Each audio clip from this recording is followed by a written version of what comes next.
Hey, everybody, this is Harvey Sluggo Wasserman on the day that Leonard Peltier has been commuted. For God's sakes, his sentence, he's going to apparently be under house arrest, but he will be out of prison. Thank goodness. Thank you, Joe Biden. I will say that I was right in the middle of typing an angry letter into the Washington Post column about Leonard and Tatanka. God love you. Tatanka, you get next. Told me, well, Tatanka, tell everybody you called up to tell me today. Oh, unmute. Got to unmute you. Hold on. There we go. Go ahead, What was your question, Harvey? Tell everybody what you called to tell me today. Well, I just called to say that Biden had given the compassionate release pardon to Leonard, and so he can live his life, with the tribe. It was very much along the lines of what you were urging, Harvey, but it's been the plea for some months now for this compassionate release, so that he can be with the tribe. And I've heard a few stories. I think maybe next week we'll have a clear story, but I know the meeting that I've been doing other things for the last couple hours, but the meeting that was the regular meeting of indigenous peoples that had met with in the White House before about a month ago, and they had a conversation with him, and some things got stimulated out of that. And right after I got the call from a Lakota brother up in Pine Ridge, who said they're really, they're working on preparing for the worst starting tomorrow with the raids, but we'll see how that goes. That and that Chase and all the folks are busy with that.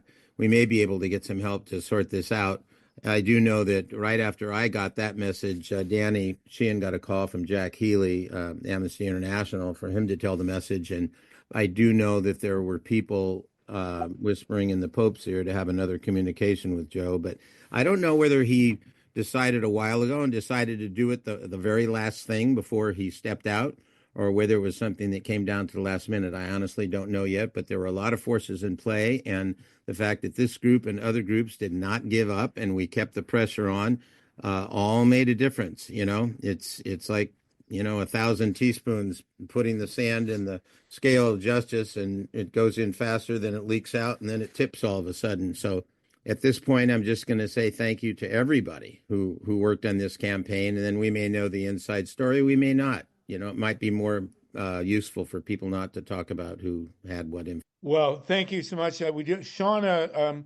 You actually had a meeting with Joe Biden where you whispered in his ear. Do you want to quickly tell us about that, Shauna? Where are you, Shauna? I'm right here. Can you hear me now? Yeah, go ahead. Okay. Just tell us. You had a word with Biden, right? Yes, I was fortunate enough to be invited with my friend Susie Shannon to the White House on the 4th of July celebrations of, I think it was last year. And I was at the forefront when he walked down shaking people's hands. And he walked right up to me and shook my hand. And I simply said very nicely, "Thank you, Mr. It was a pleasure to meet you, Mr. President." I said, "May I ask you a question?"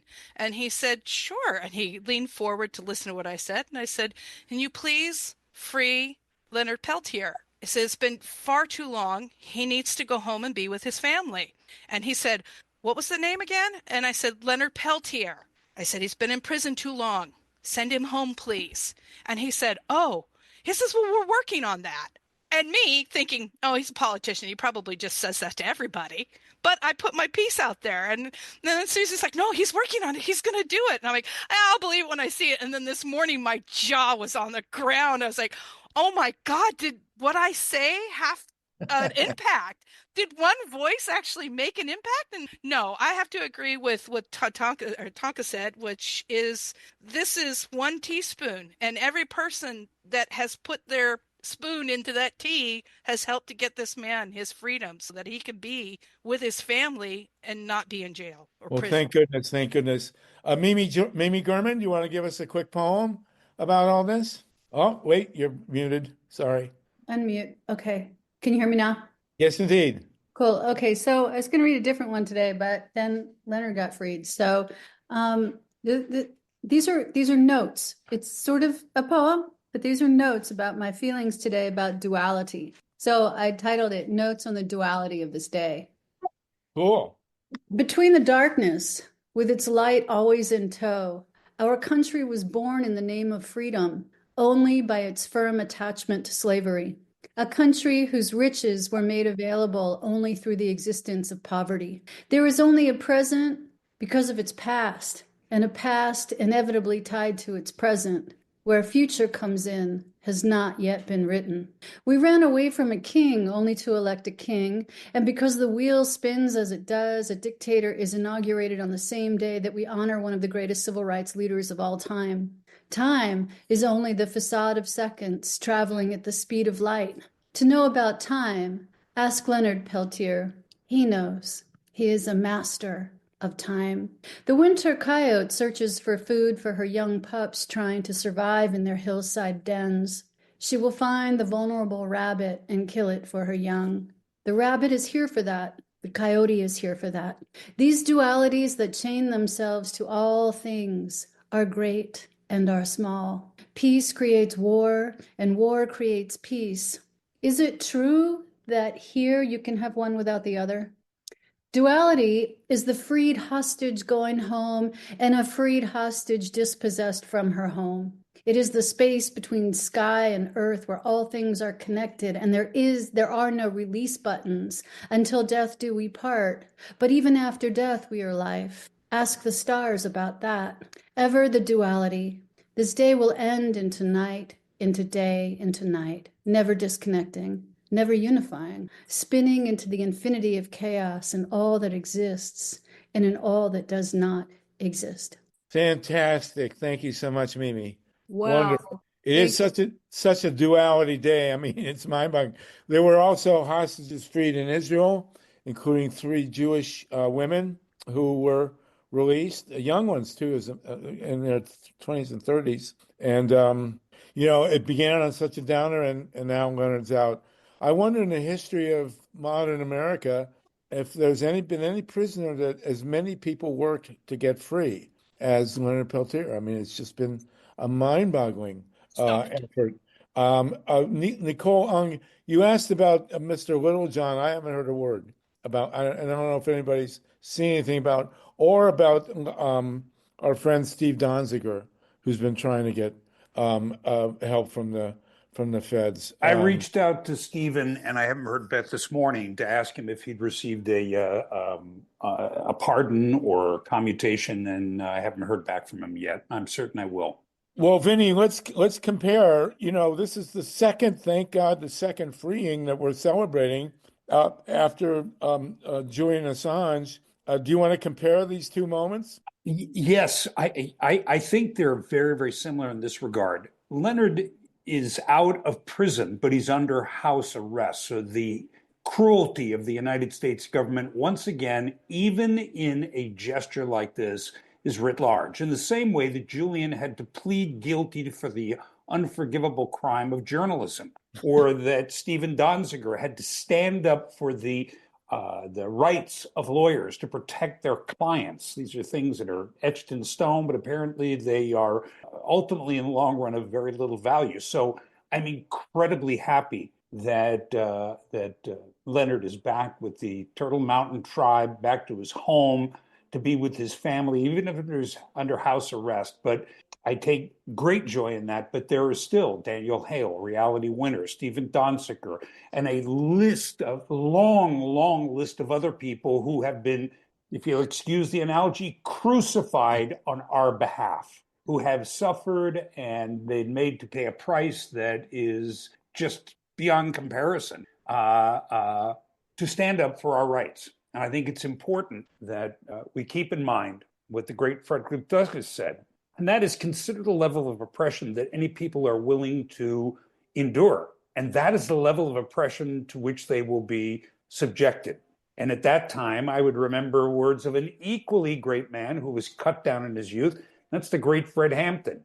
You have a right not to remain silent. So whether it's Biden, and look, the fact that we got Trump in the White House, we had Biden, talk to the people of Gaza, talk to the people of Ukraine, talk to the reporters that were killed en masse when he and his cabinet were talking about press freedom is so important. It's just a different set of clowns sitting in the seats that were occupied previously. So I think we need to raise our voices very, very loudly. It'll be easier for Democrats now that Joe Biden is not in the White House to bitch and complain, which they should have been doing for the last 4 years. I could go on, but I'll leave it at that. But when I got the news first thing this morning, I was elated. I was elated because I didn't think it would happen. In the same way I thought Julian would die in prison, I thought Leonard would die in prison. So I'm very happy he's back at home with his tribe and his family. Well, we want to thank you, Vinnie. You worked so hard on Julian. You really paved the way for Leonard. And, we get to, by osmosis or whatever, enjoy the incredible sensations he must feel after 50 years being reunited with his family. He's going to be able to take a bath. He's going to be able to do a sweat. He'll watch the Super Bowl. I mean, it's just that much of us, we were feeling in a very real sense his horror, his torture, and now we can feel his elation. As I'm sure, I just think of Julian Assange on a beach with his family, and as we say, I kvel, and the same with Leonard now. Let's hope his release goes smoothly and that all happens as it should. Nicole Ung, did you want to say something? Nicole, you still have a hand? Oh, no, I got my answer. So, I Yes. just want to know if somebody had more in news. I checked those two yesterday, and one of them says that it's in the process, the Little John, and the other person, Donziger. I looked at Donziger. It was something in 2021. They said they closed the thing, so I don't know. But now, All right. I had a Facebook, I had the Facebook account for President Biden, and it has a phone number that you can text to, whoever is receiving on his behalf. And I texted him again last night asking for the for the pardon for Mr. Donziger last night at 1 a.m. in the morning. Well, good. I mean, I had just sent to the Washington Post an angry letter, demanding that Biden free Leonard. And when TATANKA called me and gave me the great news. So anyway, we're going to keep Harvey, I'd like to make you aware of one thing before TATANKA speaks here, and that is a very dear comrade of mine. Grevalia Wells is on this call, and she has been fighting for Leonard for more than a decade. And I mean, she is an incredible person. I invited her to be in this meeting, and she could probably speak very intelligently about this situation here because she's lived, breathed, slept on this issue through Amnesty International and her undying commitment. Absolutely. We also want to think while we think of it. Last week we had the great Rose Styron on with Alex Matheson, and it was great to have them and to continue on with us. I want to say hi to Kat Kramer, just joined us here in LA. Dr. Ruth is with us. Marcy Bielma from the KPFK Board. We're thrilled to have you on with us. I'm really glad to see you, and please speak up. Dennis Bernstein from Flashpoints. Dennis, raise your hand if you want to say something. It'll be great. Steve Spitz, and so on. Marcy Bielma, it's good to see your photo. I always wonder what people look like from those board meetings. So you're welcome. And of course, raise your hand, please, if you want to say something. We'd be glad to have you on. John Steiner, hi there with you and Margot. This is the most celebratory call we've had. And it happens as Donald Trump it becomes, I can't say it. I won't say it. But anyway, it's as so beautifully put by Mimi. It's a yin yang day. Let's put it that way. But let's enjoy whichever part is the bright spot. TATANKA, MYLA, raise your hands. Anybody else who wants to speak, please go ahead, TATANKA. Well, I'm looking forward to hear what other people have to say. I felt like Vinnie did when I heard it was elation, and the quote that you did, Vinnie, about speaking up is really important. So remembering today the feeling we have and continuing to not put ourselves in a kind of house arrest mentality, to move through the fear, right? To move to keep moving into the storm like the buffalo does, and to, over the long haul, to understand that this will reveal, if you I just took a quick look at the reportage, and of course you had the FBI weigh in on the old story. So as everything gets unmasked, it may anger them even more. You know, there may be certain targets that come up that because of this victory on our behalf. But you know, the forces, they don't need people to be the executioner. They just need people to be observers, bystanders, non-participants, non-actors. They just need us to keep our silence. They just need us to keep ourselves in a kind of house arrest, because, you know, the old saying, we all live on the reservation now. Some ways we all live in a kind of house arrest now because we feel so impotent to do things on such a scale. But remember, it is the people's history of the United States that's going to determine our country and the world, as we can participate in our small way with other people of the world. And so to continue for the long haul, to continue to take the elation that we felt in the morning to fuel us, to continue to not put ourselves in a victim position. The superheroes that we need to deal with the super problems are those higher self, those ancestors within us. We need to act without the fear into the storm, be the calm in the storm for others around us, and continue on this path. So it's I saw the image I saw when I felt that elation is I felt the confidence of the FBI keeping the secrets about what led up to Leonard Peltier being there just go down a bit, you know? Now they'll fight to get back up, but it's sort of punctured their invisibility and their ability to not be seen and not be held accountable. So let's just remember that it's our solidarity that really makes a difference. One thing we need to remember about house arrest for Leonard is for the next God knows how long he lives, he will never be in a house that's not filled with love.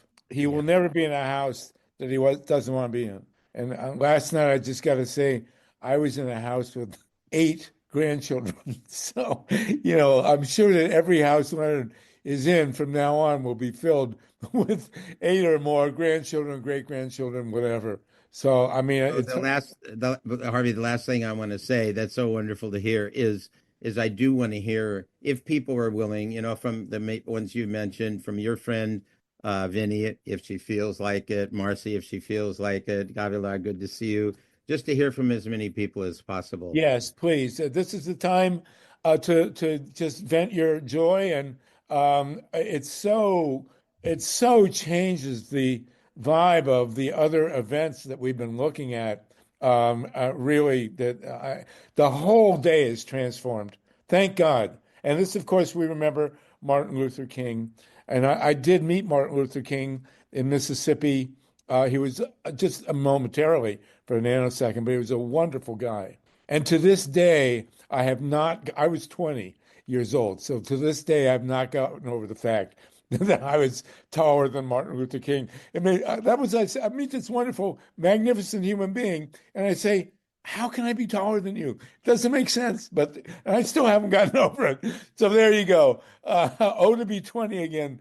MYLA RESON, MYLA, please. And then Mike, Gavrila, Lydia, come on. So thank you, Harvey. You know, I just wanted to say that, it's such a wonderful day today. It's such a good day. I invited my dear friend, Lydia Ponce from the American Indian Movement, who also has her hand raised, and I'm so delighted that she can be here with us. And we haven't heard from Gavrila Wells yet, so I'm going to defer to others. I just wanted to let you know that Lydia Ponce is here, and I'm looking forward to hearing from her. She's really put so much work and effort, along with so many people, into this day that we're celebrating. Fantastic. Well, you know, in retrospect, I will say I got to hand it to Joe for his timing here. Put us all through hell, but it sure changed January 20th, 2025. That's Mike, and then Gavrila.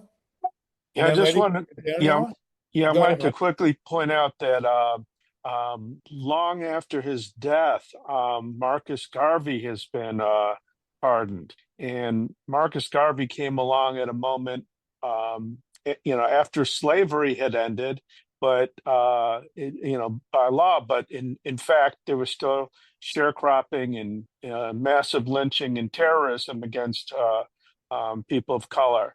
And Marcus Garvey came around, and if any one person could uplift millions of people, he did that.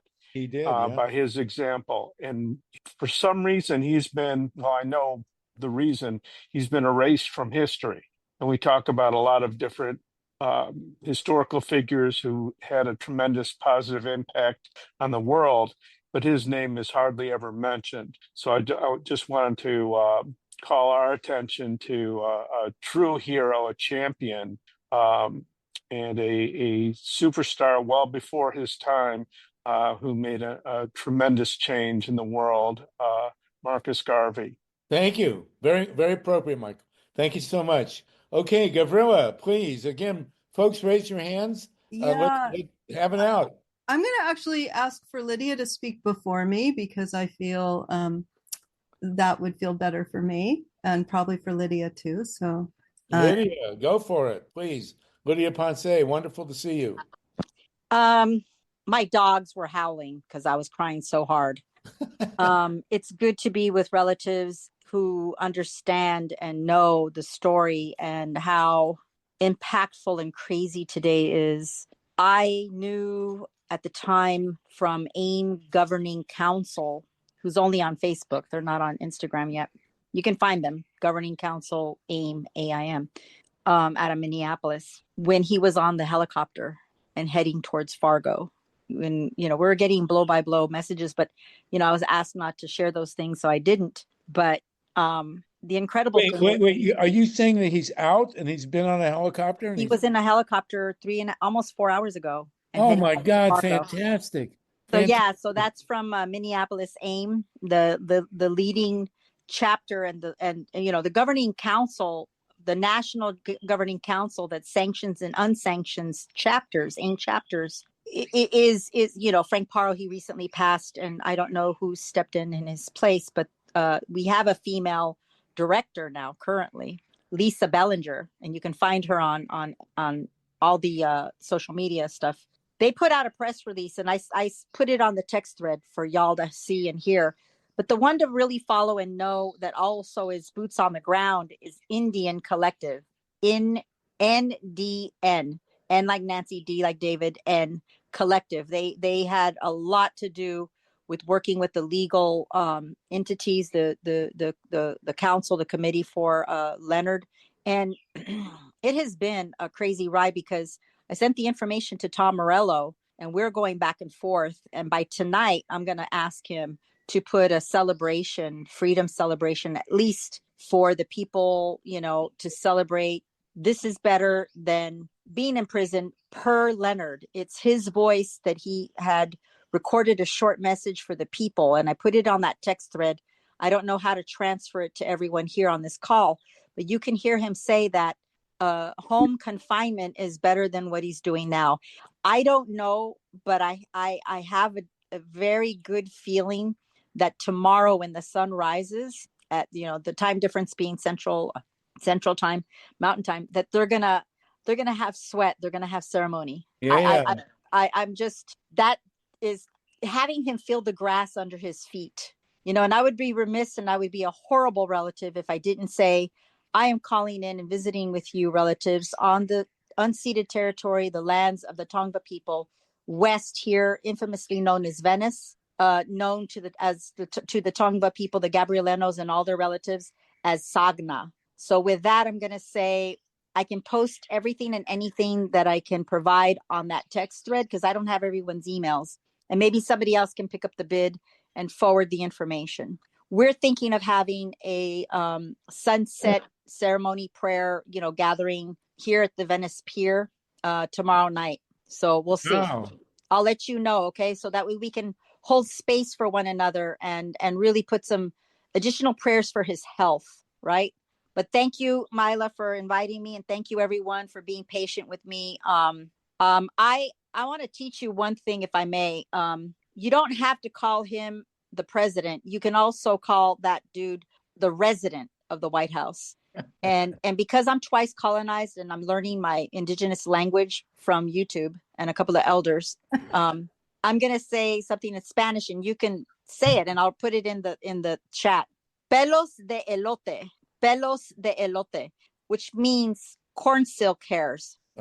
Just saying, you don't. And then if you want to say his name, you can say the T is silent.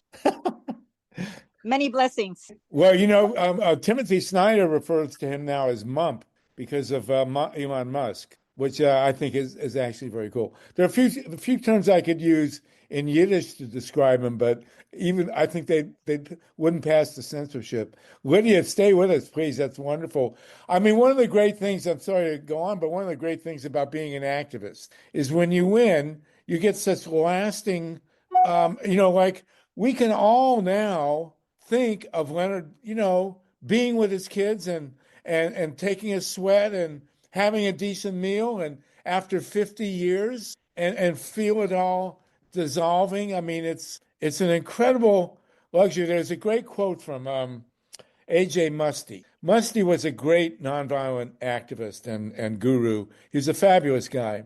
And they asked him what it was like to be an activist all your life. And he said, well, the pay's no good, but the work is steady.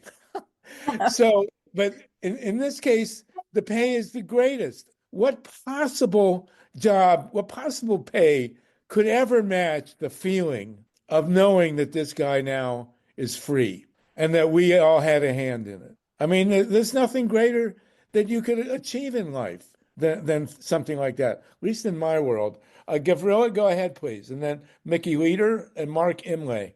Yeah. Oh, I'm sorry. Go ahead. Did you say Daniela? Oh, did I miss Daniela? Oh, Danielle, I missed Danielle. Can we come to you and then from then? Yeah, go ahead. of course. Go ahead. You told me to unmute, and then I heard a name that sounded like mine, but I wasn't sure. Anyway, Oh, good. Great to hear from you. Go ahead. this is such a strange day for me. I was the first journalist to integrate Selma Television, WSLA TV, in 1960, 3 years before King and Lewis marched over the Edmund Pennant Bridge. And I was abused and arrested and by the Ku Klux Klan, deputy sheriff of Montgomery County. I was 20 years old, and this was such a day of mourning for me. Martin Luther King Day, oddly on the same ironic day that Drumpf, which was his original name, right, president of the White House, was inaugurated. And yet I was so pleased that Leonard Peltier was freed at last. I've been writing letters since I was young to get him freed. And that was beautiful and wonderful. And I think Biden waited to the last minute so Trump couldn't make a lot about it in the media, because he'll be so confused and happy with his own dictatorship that he won't even bother to notice, maybe. So, and I think that's why he freed, the others at the last minute as well, not to give Trump too much time, the resident of the White House, too much time to talk about it. But I just wanted to introduce myself because most of you don't know me, and say hello to Mimi, fellow poet. I've been an American Book Award winning poet with many books of poetry, but mostly social justice books like On Prejudice, A Global Perspective, and Women on War and Survival in the Nuclear Age, which got a nice review from Carl Sagan years ago. And it's still in print, my women's studies classic, for 45 years. Not to brag, but just so to say hello as to what my ethos is and what my experience is in being here among you. I've been working hard on climate justice mostly lately. So I'm frightened of the fact that Elon Musk just welcomed what he called the king back to X, and we should all go over to Blue Sky, which is started by a guy who's anti-Trump, and we should all boycott X, of course. But I'm just really sad that this man with all this money is thinking about going to barren Mars, and these oligarchs could be helping us to save Mother Earth, plush Mother Earth. instead of using all their money and power for Mars, a barren planet. So I personally am happy to see Elon Musk go to Mars, but that's a whole other story. Thank you. Very nice to meet you, Danielle. die there very young. And I think the reason he wants to escape to Mars is he had the most evil, horrible father who beat him and his mother. Oh. He's a very sick billionaire, that man.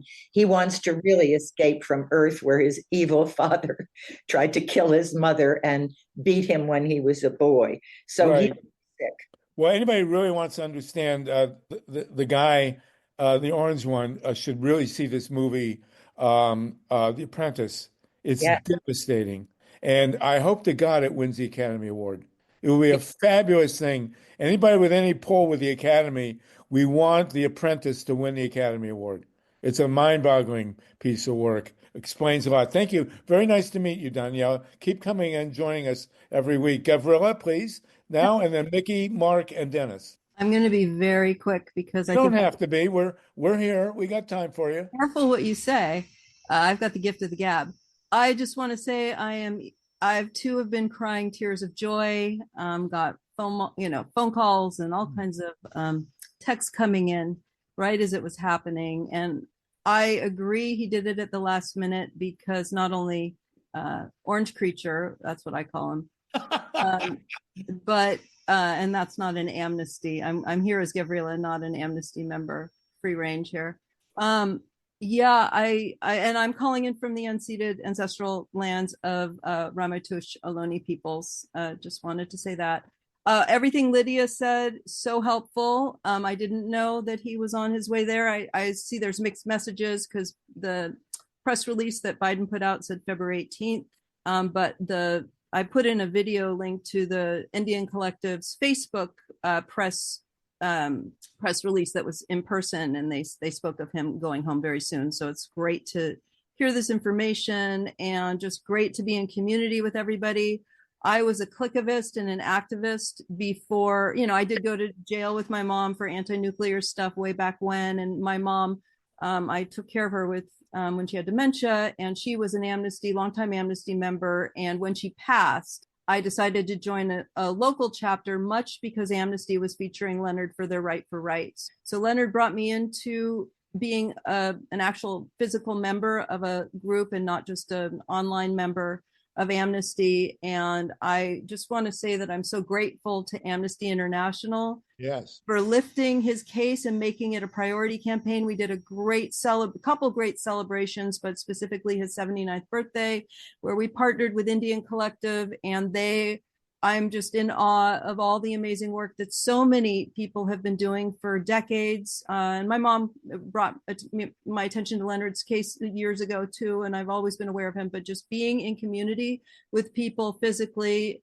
is huge, and doing this every day, simple acts of letter writing and every aspect of everything that we can possibly do, events, everything we can do. And I am just grateful that we are focused on Leonard on this day and on Martin Luther King Jr. and that we are celebrating rather than complaining and giving all the airtime and all the attention to the orange thing. So grateful to all of you. I am so grateful too that Leonard can finally get medical care that he needs, and that he can be with his loved ones and have the food of his choice and just heal and nourish. So love to you all, grateful to you all. I have no other words of wisdom other than huge gratitude, and I've been crying nonstop all day, just like all of us. So. Well, let's all wish Leonard a great big bowl of miso soup. For God's He doesn't want that. I think he wants really meaty, unfortunately. So they're gonna Well, they got to watch his ability to digest stuff, but that's the Jewish mother here coming out. So I hear you. I'd be feeding him shit he wouldn't want the shit I'd be feeding him. So good thing about his relative. Wait, Leonard, eat like a mensch. Okay. Thank you. Mickey Leader, go ahead, please. Mickey. Hi, nice to join you. I think it's the first time I've been able to register. I knew about you at least a month, but I didn't get the notifications until this week. So thank you so much. I'm in New York, and like all of you, I'm sure I'm completely depressed about what's facing us for the next 4 years. But one of the things I'm becoming is I'm becoming obsessed with going on every podcast and listening to all this stuff that I had never known about. The education system in our country is bereft, giving us a backgrounds. I had no idea. I'm not stupid, but I had no idea that we have had, this has been in the works for 50, 60, 70 years. I started being politically active at 13, being involved with, Youth for Kennedy. And I've been a Democratic committee person in my town for 50 years, and they do nothing. They can't even get I call myself an old fart. I'm 78. My husband is 79. You couldn't get senior citizens to get off their couches and go vote. New York is a Democratic state. It doesn't matter. Holy mackerel. I didn't even realize why gerrymandering was so dangerous. I didn't realize why people who are state assembly and state senate were so critical.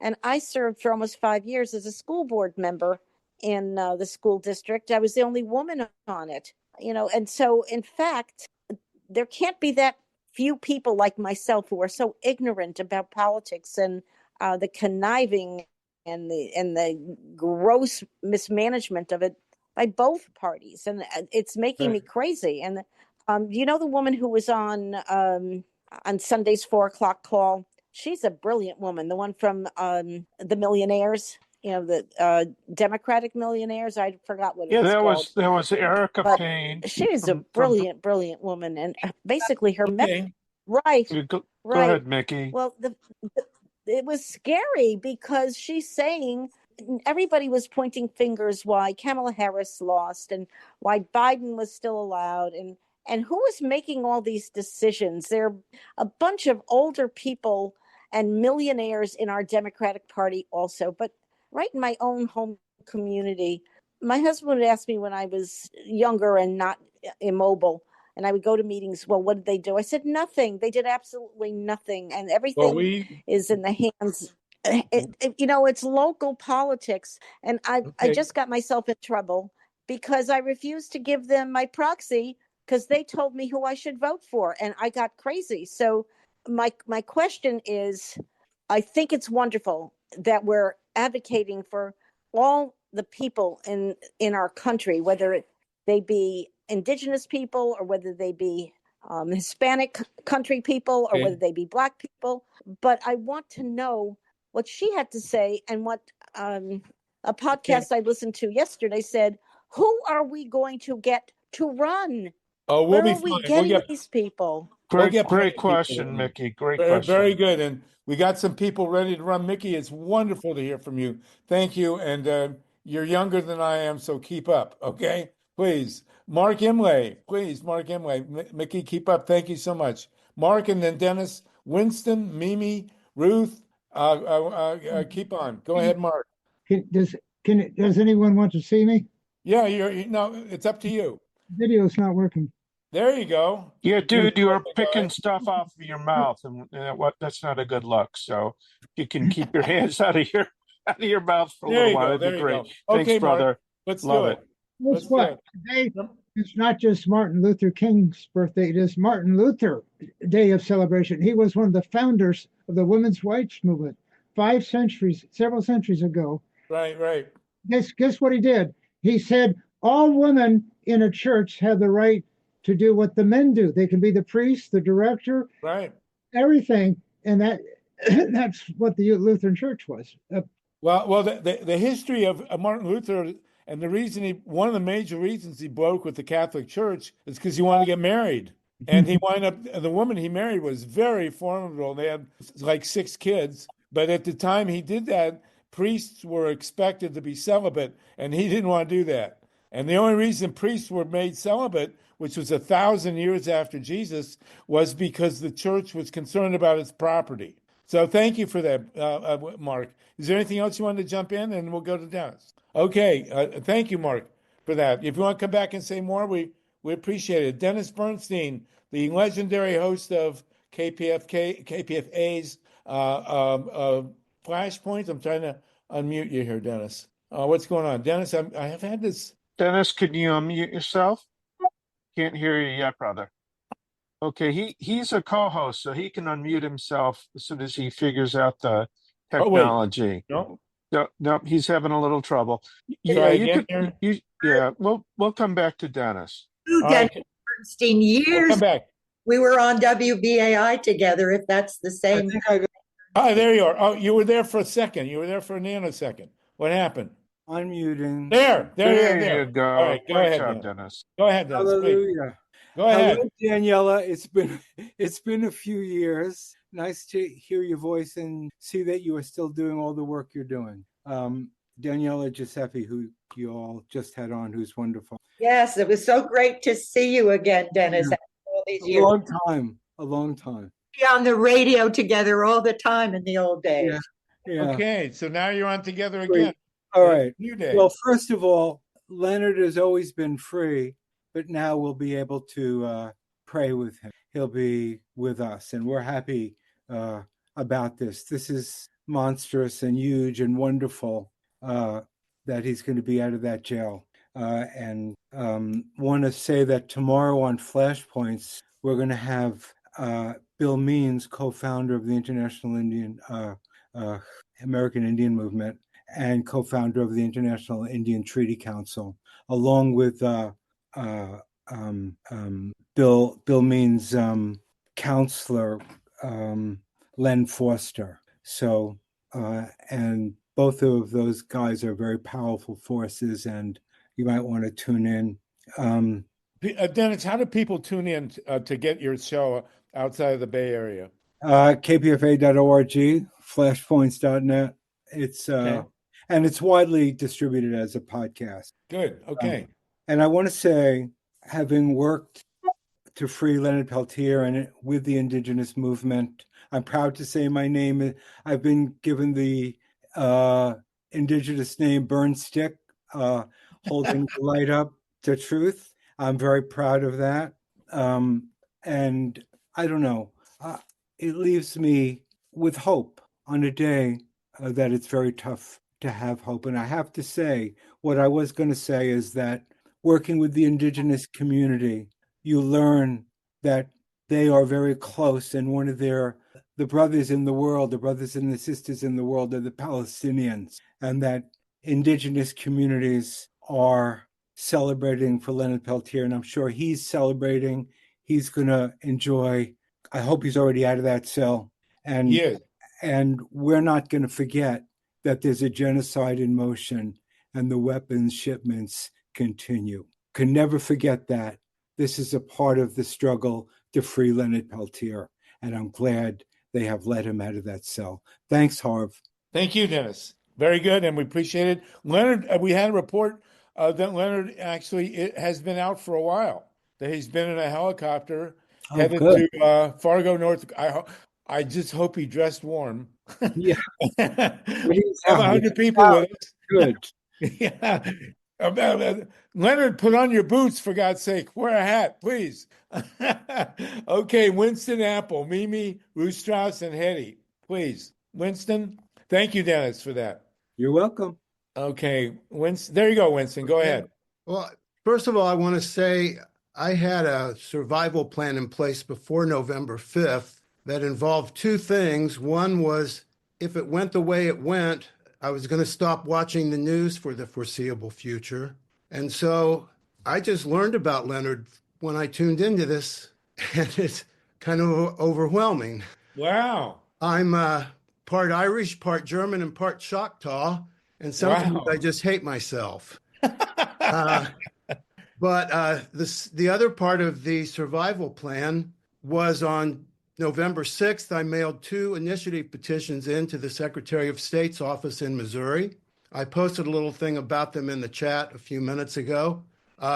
2 elegantly simple yet incredibly powerful reforms that will make Missouri and would make America or any other state a perfect democracy. And I take those definitions from John Locke and John Adams. The first one is perfect democracy amendments that simply, like in Missouri, it would simply allow people to sign veto referendums and initiative petitions electronically online. They've been doing that in the European Union since 2011. I think it's time we caught up.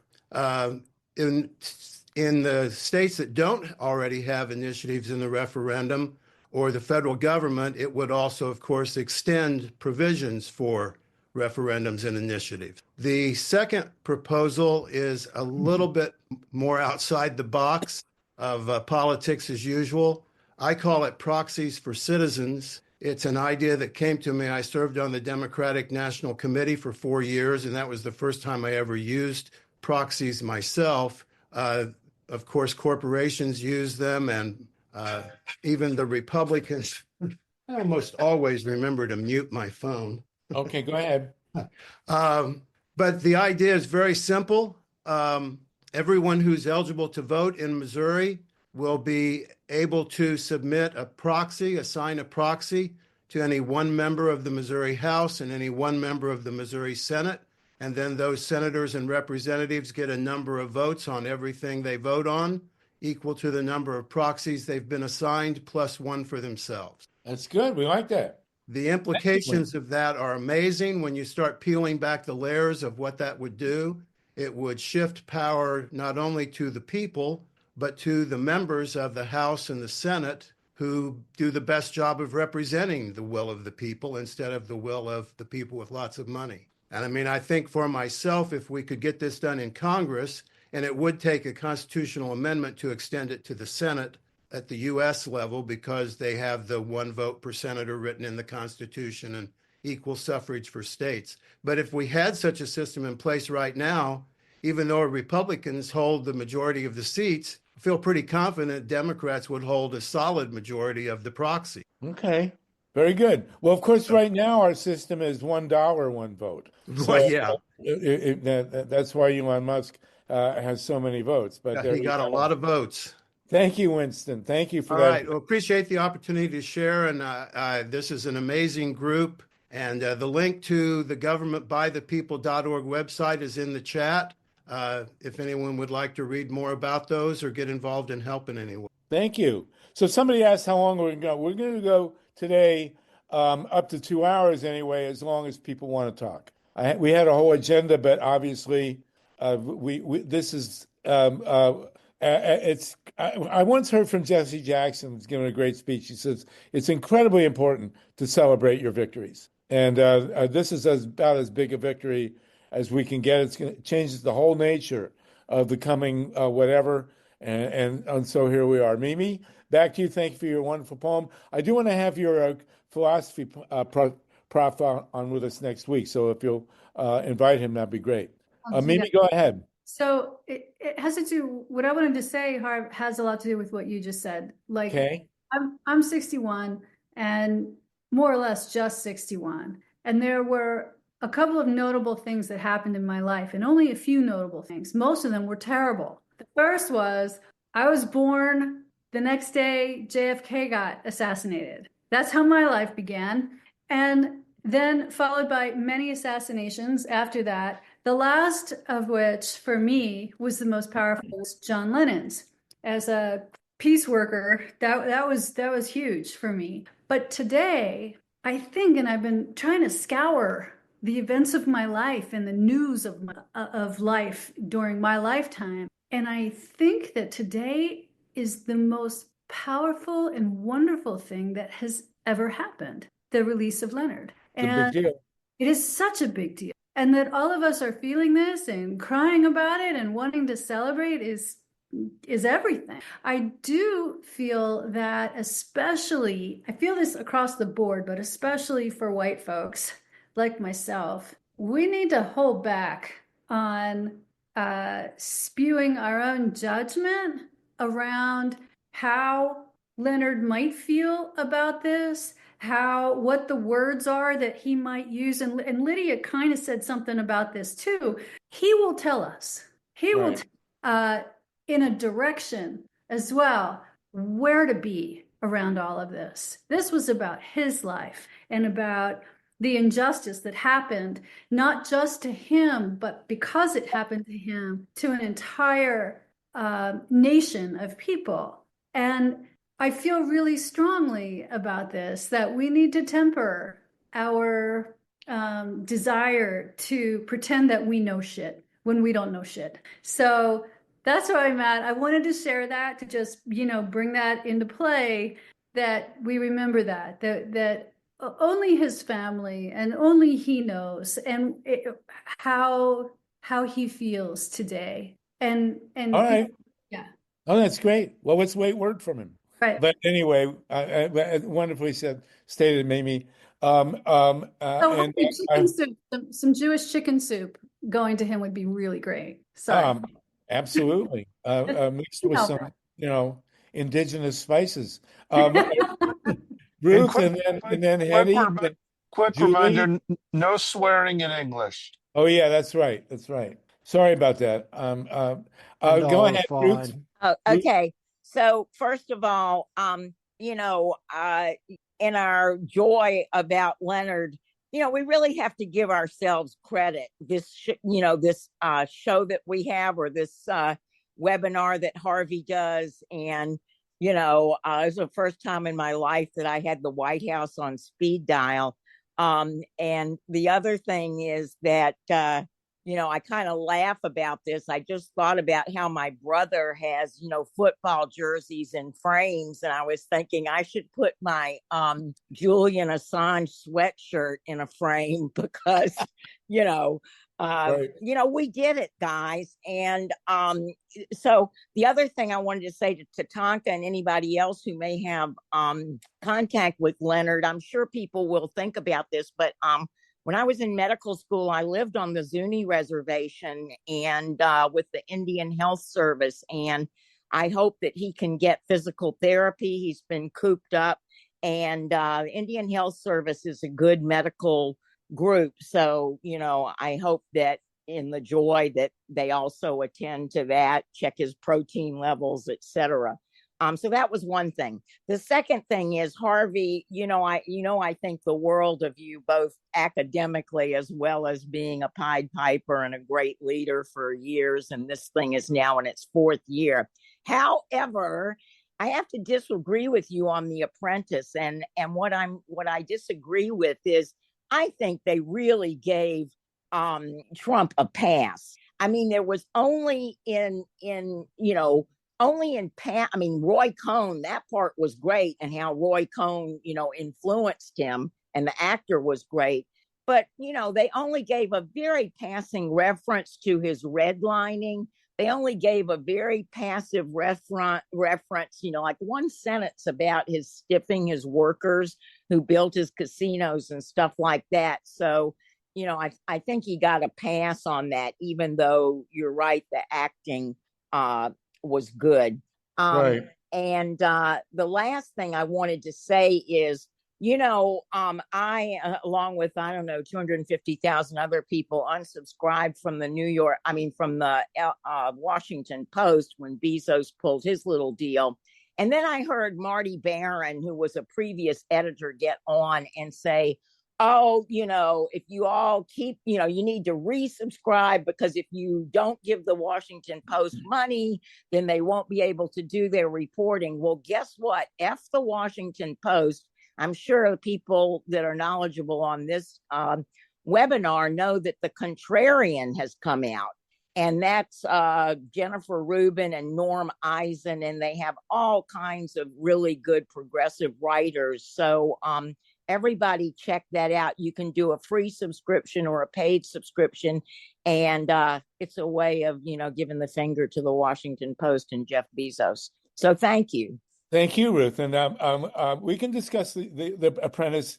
I have to say, I was so blown away by the portrayal of Roy Cohn that I have never seen a more effective portrayal of an absolute psychic monster than what Jeremy what's-his-name did in The Apprentice. And Kat Kramer's on with us. She's the daughter of a truly great movie maker, Stanley Kramer, and she's a member of the Academy. So, anyway, everybody take your Ruth's opinion. It's very interesting. I more or less agree, but I was just completely the only one character have I ever seen in a movie approached Roy Cohn in the movie The Apprentice, and that was the bad guy in the movie called Rob Roy, where Liam Neeson played Rob Roy. That was pretty amazing portrayal. Anyway, we'll go on with that later on. Thank you, Ruth. HEDY Trip, you're up.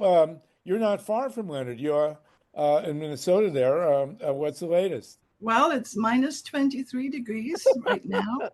It's going to go down to minus 29 by tomorrow morning. So, but it'll get warmer. It'll get like 3 degrees and everybody be running around.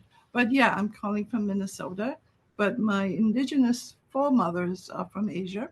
And what I wanted to share with all of you today, Javi, was that there is a movement amongst progressive, BIPOC, and women of color in terms of really focusing on self-care for the next, of really touching into what does rest mean. And I think that's really important for every one of us. Rest will mean different things for different people. But for me, it's an artful pause. I'm a poet and writer as well. A pause between things that need to be done and also resting. And resting is letting my body rest in writing, drawing, reading, meditating, and thinking. Basically letting my mind expand and my spirit dance. So I just wanted to share that with everybody because that's really important that we take care of ourselves. You especially, Javi, I've seen how you've gone through a lot of things. And by the way, I do have a titanium hip now, so we can share that. Well, I have two. I broke my hip 5 years ago. They put in a new hip 5 years ago, and I broke it a year ago. So now I have two in the same. But congratulations, Hedy. You and I can get. Do you think, Hedy, if you and I stood side by side, that our hips would go like that, and we wouldn't be able to get apart? Anyway, a lot of hippie jokes. Thank you. Oh, yeah, that's right. We're hippies. Hedy, by the way, for any of you who's interested, Hedy and I met each other on some island of Samosir in Indonesia about 50 years ago, right? It was in 1976. 1976. There we go. And Hedy, you don't look a day older than when I met you. Yeah, right. Okay, everybody, this is fabulous. Just so enjoyable. Put your hands up because we're only going to go as long as people want to talk. You know, that we had an agenda, but obviously it's a whole new world here. So let's make the most of it. But if you want to say something, put up your hand, please. And then once there are no more hands, we're going to just walk off and enjoy all this. Julie Wienert from New York. Great to see you, Julie. Marcy Bielma, also, you've been putting in some great comments. If you want to raise your hand and actually speak, we'd love to have you join us. Julie, go ahead. Oh, no, I thought I had you unmuted. Sorry. Let's go here. There, up. It's the most frustrating, the only frustrating. There you go. Yeah, please. Go for it. I think you got to unmute yourself now, Julie. There we go. Now it's unmuted. Okay, go ahead. Okay. I had to do it a few times. So I hate monster movies and horror movies. Harvey, are you sure I can handle The Apprentice? No, I'm not. I mean, I was sick for days after seeing The Apprentice. It's just an abomination. But what can I tell you? I really hope the guy wins the Academy Award who played Roy Cohn. But it was astounding. But go ahead. Thank you. Maybe it'll help with preparing for dealing with the daily nausea of the Trump administration. I don't know. I think it's all changed now. I know this is wonderful, isn't it? Leonard Peltier has it really is. Completely preempted the horrible vibe. Frankly. It really has. It's a wonderful day. So I wanted to mention that we are still dealing with a horror in New York State. And I really want to ask anybody else on the call who's in New York, help. We're losing the right to vote on verifiable ballots. There are now 5 counties that are starting to put money down, 4 actually, that have put money down for the Express Vote Excel, which has miscounted votes in a number of elections in other states.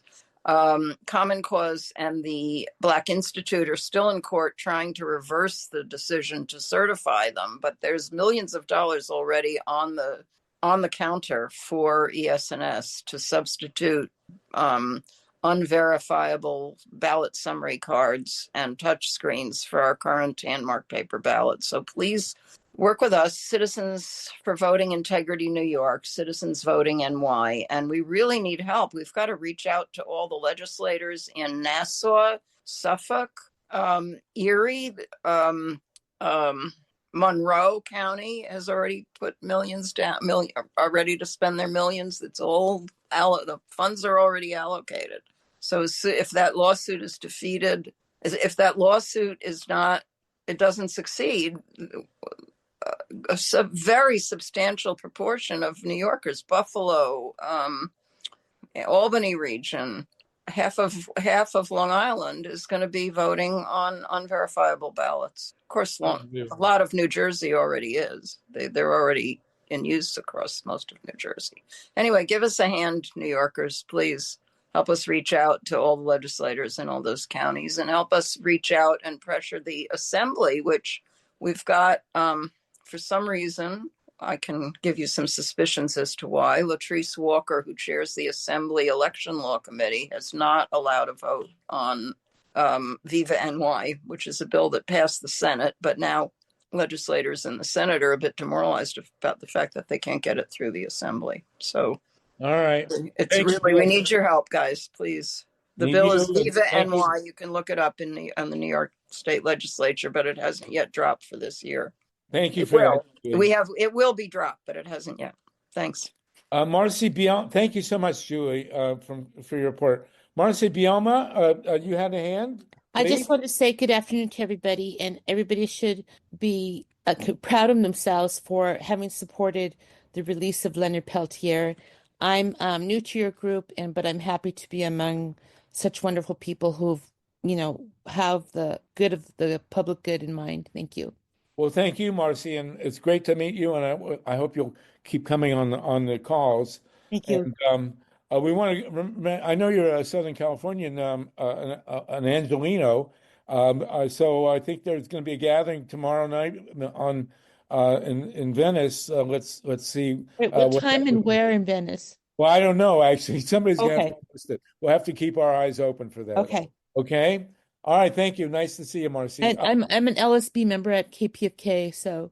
Right. Well, I come at the LSB as if it was in fact LSD, which really helps me get through the meetings. So I recommend it to you too. And then we have TATANKA here, who is the webmaster here, the pop master here for the LSB meetings.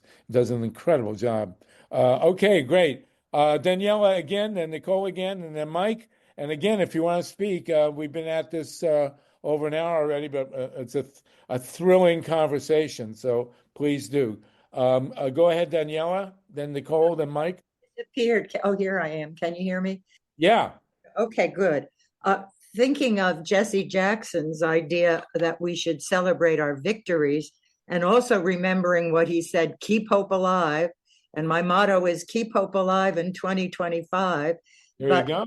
I remember that we also have the film Vigilantes Incorporated, which deserves an Academy Award for teaching us how easily it is to destroy votes. So everybody should watch that. And I'm thinking that Peter Thiel, who's one of the oligarchs backing Trump and a fascist, promoting fascist worldwide, he is the Leonard Cohen of our time. He's a gay man who hates gay people, just as Leonard Cohen did. No, not Roy Cohn. Roy Cohn. They're very different. I know. Yeah, we love Leonard Hallelujah. Cohen. Hallelujah. Sorry for that. Roy Cohn, of course. And I'm just really upset that this man has so much power and so much money promoting fascism all over the world. Yeah, it's really a nightmare. It's a nightmare. Tremendous amount of self-hatred. That's what Roy Cohn had. So much self-hatred that he wanted to destroy everything that was good. Yeah, that's why it's such a powerful performance. And that's why I'm hoping that he gets the Academy Award, which would really underscore it. Hello? I can't finish with somebody else talking at the same time. It makes me crazy. Please. I want to remind us that of something to celebrate. The ERA was Biden said that he wanted to codify it and put it into the Constitution, because we learned, and there's a wonderful letter in the Contrarian, which I've subscribed to, explaining how it was really passed by 38 states back in 1982. And finally, Biden, before he left, said that it belongs in the Constitution and that it is in there. And he celebrated it and said that it was real. So the ERA was kind of codified by Joe Biden before he left, you know, the Equal Rights Amendment that we women have been fighting for forever. I'm 83, and birth control was still illegal just 3 years before I was born. And women only got the right to vote in my mother's lifetime. And women are again being totally, totally trounced around the world and put back and put down. And these white supremacist guys who are the oligarchs behind Trump, their wives are very much in the background. So that's important to remember. Okay. And the other thing I want to mention that we learned yesterday on Progressive Democrats from patriotic Americans, patriotic millionaires is the name of the organization. The thing we have to really work on is that probably, if we still even have a vote, that Gretchen Whitmer will probably be the next one they put up to run for president. And she refused to to work for or vote for the minimum wage. And the two things we have to note is that the reason Harris and Biden, or Biden and Harris, lost the election is, number one, they refused to stop the genocide in Gaza. So a lot of young people who were so disgusted stayed at home and didn't vote because of that. And I know some, even though I tried to persuade them they had to vote, they refused. And some of them voted for the Green Party instead. And the other thing we have to remember is that the other reason we lost is that the MAGA people are really a bunch of pitiable, uneducated people who work 2 jobs a day at $7.50 an hour to survive. That's what created the MAGA movement. And as Bernie has been preaching forever, we have to pass the minimum wage up to at least $14 an hour, because $7.50 an hour is not enough to live on. It only gets you $20,000 a year, which is starvation wages. And those MAGA people, we should have some heart for them. The reason they're so crazy and falling for lies is they're starving. There were people put out of their jobs by technology, blue-collar workers, and they're starving and working 2 jobs a day, many of them, to just try to eat. They can hardly survive on $50 an hour, and their jobs have been taken by technology. So that's a very important thing for us to remember, that we have to work on passing the minimum wage, as Bernie's always preaching. And we really need to think about telling Gretchen Whitmer that she has to pass. We should be writing to her, according to patriotic millionaires, to get her to the vote on the minimum wage, because she'll probably be running for president by the Democrats next time. Thank you for listening. Thank you so much, Danielle. Very good points. We really appreciate it. We're getting near the end here. Nicole, Mike, and Mickey, and then MYLA, and then Deb. Okay, go ahead, Nicole. Oh, you're muted. Sorry. Yeah. Yes, hi, thank you. I'm sorry to be bringing some sobering news. I heard this morning on NPR that Trump is planning to go even after some 50 congressional aides who participate in his prosecution. So Patel must not be confirmed. We have to get back to work by tomorrow because, it's easier to make an appointment with the senators, because we can do it online. We just have to write an email to the people, the scheduler, and get a few people together on the computer, and they will allow us to meet with the congressional aide for our senators. Okay, Nicole, thank you. You're always very on point. Appreciate your comments. Like so many, like everybody else here on these calls. Mike, Mickey, MYLA, and Deb. Me?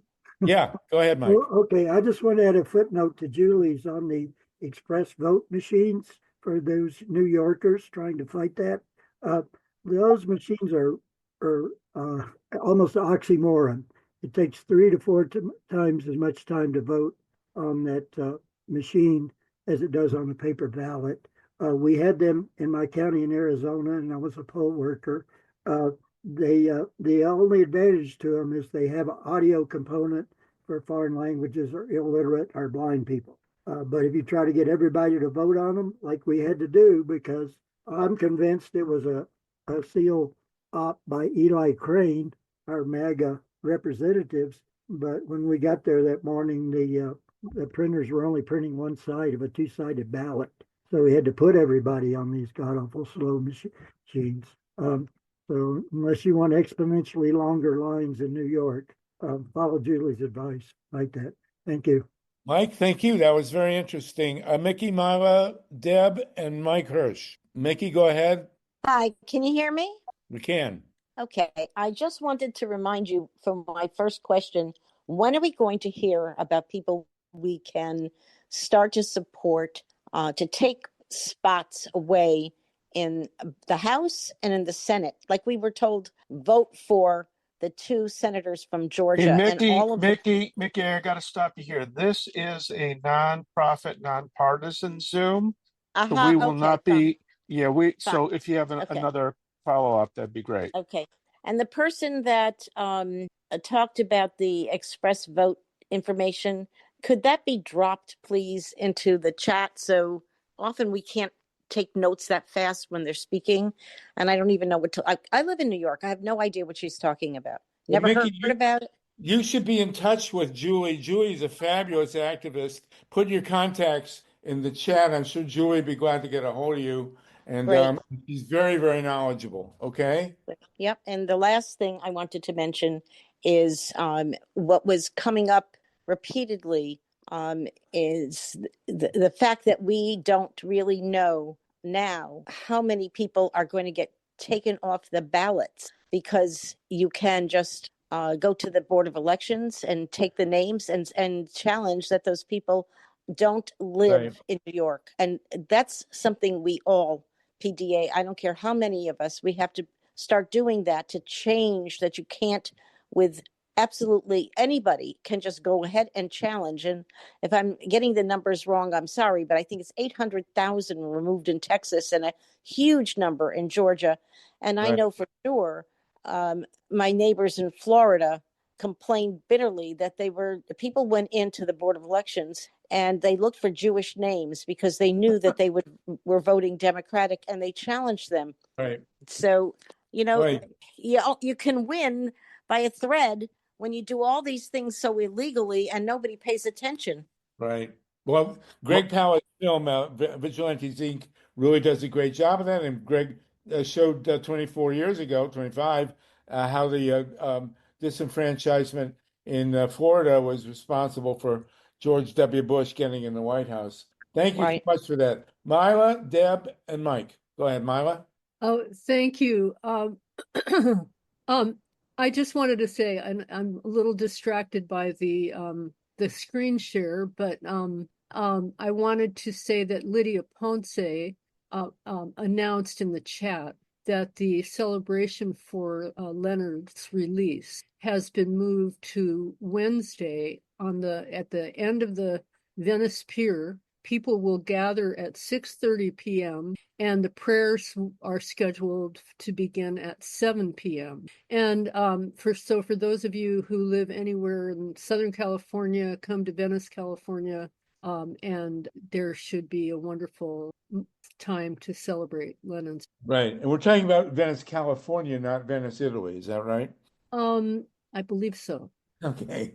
Thank you. Thank you for that. Thank you, MYLA. Excellent information. Deb, Mike, and Bob Roehm. Go ahead, Deb. Hi. I very rarely talk at these things, but I just wanted to put in my 2 cents how thrilled I am about Leonard. I've been advocating for his release for a long time. I'm a longtime activist going back against the Vietnam War, and I get tired of having to do the same things. But I'm grateful for this particular group that meets. I think this is my favorite PDA meeting because you guys share so much good information, and just thank you. That's it. you. We appreciate it. You look much too young to have been involved in Vietnam War. Oh no. Didn't we meet at the March on Washington one year? Anyway, Deb, it's great to see you. Thank you, and thank you for your kind words. Much appreciated. Mike Hersh and You're then Bob, welcome. and then getting down to the end here. It's been an hour and a half, but if you want to pipe in, and Marion Edie, it's great to see you. And we've had Lynn Cherry on. Lynn Cherry is one of the world's greatest authors of children's books. She wrote The Great Kapok Tree. She is a fabulous national treasure with her writing and her work. Hi, Lynn. How are you? Good to see you. And keep writing. Maybe you'll write a children's book about Leonard Peltier at some point. That would be interesting. Anyway, go ahead, Mike Hersh, Bob Roehm, and Lynn, if you want to pipe up, Marion, please do. Thanks, Sluggo. And as you always say, we have the longest attention span of any Zoom meeting. And for anybody who still has some attention left, there's a rebroadcast of an event that they're billing as an alternative inauguration. I put the information, including the link, in the chat about how to honor the Martin Luther King holiday with an alternative inauguration. And I understand that it was a wonderful event, and they're rebroadcasting it in about 8 minutes. So when we wrap up here, people can bounce over there. Will you post the link in the chat, Mike? I will. It's Kings and Breaking Silence, all one word, .org. Fantastic. There it is. There you go. King. Oh, Thank you. Yep. Yes. Well, we'll defer to them. Bob, you'll be the last, unless anybody really wants to pipe up. Thank you for that, Mike. Thank you, Steve Caruso, for engineering today. It's been wonderful. This is I have to say, in the 5 years, almost 5 years we've been doing this, this is certainly the happiest session that we've had. And we've certainly worked for this for a long time. So let's just celebrate. Bob, go ahead. I'm Bob Rehm. I do the calendar in the Columbus Free Press, Columbus, Ohio. And I put 8,000 events in the calendar, 96 of which have been this event. I'm finally glad to be able to actually attend an event right now. Well, it's great to have you on, Bob. And thank you for putting us in the calendar. We greatly appreciate it. So what we're going to do now is segue over. Mike has given us the next place to go. Remembering this is also, the idea of a Martin Luther King holiday, it was a victory in itself. It's a very big deal. Stevie Wonder worked for years to get it done, and he did. And so now we also be Leonard Peltier Day. For God's sakes, Dr. King and Leonard Peltier on the same day in the same breath, vastly overshadowing any other events which will go unmentioned that occurred today. So nothing else happened today except Martin Luther King and Leonard Peltier. All other news is petty, small change. Everybody, this has been wonderful. 3:24 in California. We're going to sign off. Really wonderful to see you all. Really wonderful to be able to celebrate this. Mimi, thanks for your beautiful poetry. Everybody for your kind and wonderful words. And we'll be back next week in a whole new world. Okay? Everybody, we love you. And Leonard, knock yourself out, brother. Hug those grandchildren. Take care.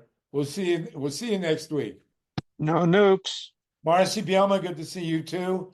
And everybody else, it's just been a joy. Tatanka, thank you for that phone call today. I'll never get a better one, except when my next grandchildren are born. Thank you for having us.